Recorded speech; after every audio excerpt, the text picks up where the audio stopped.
In Sheets, you can use a couple of different features here to create a chart that actually adjusts based on the name you've selected in a little drop-down box. So let's take a look at what's going to be required to get that going in a sheet that I've got here with a bunch of fake names and fake marks. So first off, of course, I'm going to need a cute little drop-down list for the name. So I'm going to go ahead and grab name and just put that right over here. And this is going to be my drop-down list.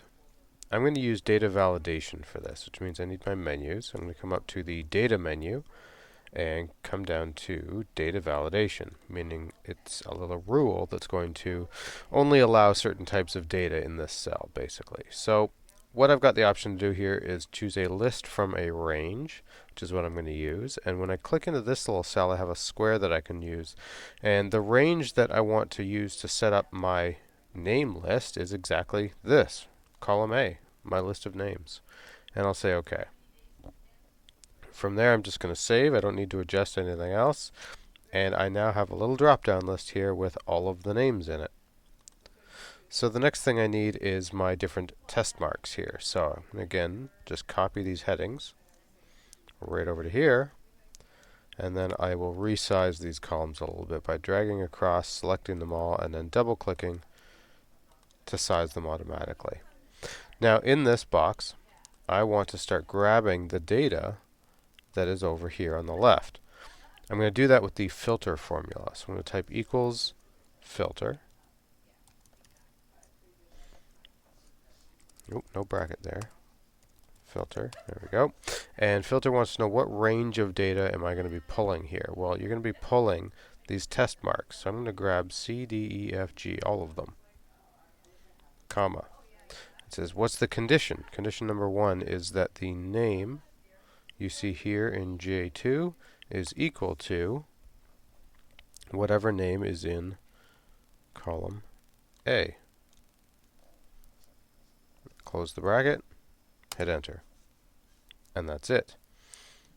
You won't see any actual formula in these other cells when you look up into the formula bar, but I also can't change that 84 to a 99 because when I hit enter, that breaks things. So I'm going to say undo and test it right here. I can choose another name, Charles, and watch those numbers change.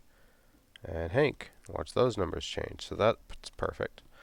Now I want the chart. So instead of basing my chart on any of the numbers I have on the left side here, I'm simply going to click and drag to highlight these cells and click my chart button, and immediately I'm getting this bar chart popping up here. So let me just resize him a little bit. I don't need that name. I'm going to call that, let's see, test marks term 1. And I don't need Hank over here. I'm going to call that just Mark as a percentage.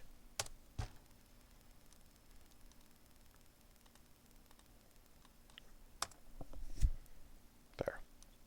If I wanted to color code these, I could click on individual bars and I would have the option to start changing some of those colors.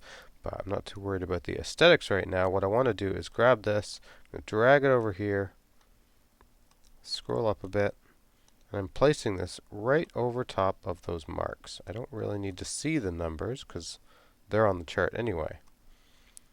So this way, I've got my information there. I can simply choose the next person and watch my chart adjust itself.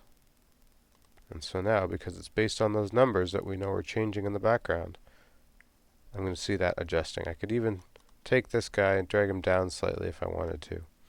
And then I could actually see those numbers up above changing as I change the number here. Select new names. And that's how I can quickly make a little chart that is going to change based on all this data. Now you might decide, I want to see that if I'm going to sit down and talk to the student or these parents without it being showing all this other data. I could start copying and pasting information over to another sheet here, or I could simply click and drag across all these columns, choose this little arrow, and I'm going to go with hide columns A to I. And so I have a little arrow here, and now my first column is column J, so I know it's not really the first column. And that is going to allow me to take something like this, stretch that out so we can get a good look at it, and make changes with my drop-down list and watch all of that adjust as I go without revealing to anybody what all that other data might be. And there's how you can take some filters, information, and a drop-down list and derive all of that into a dynamic chart.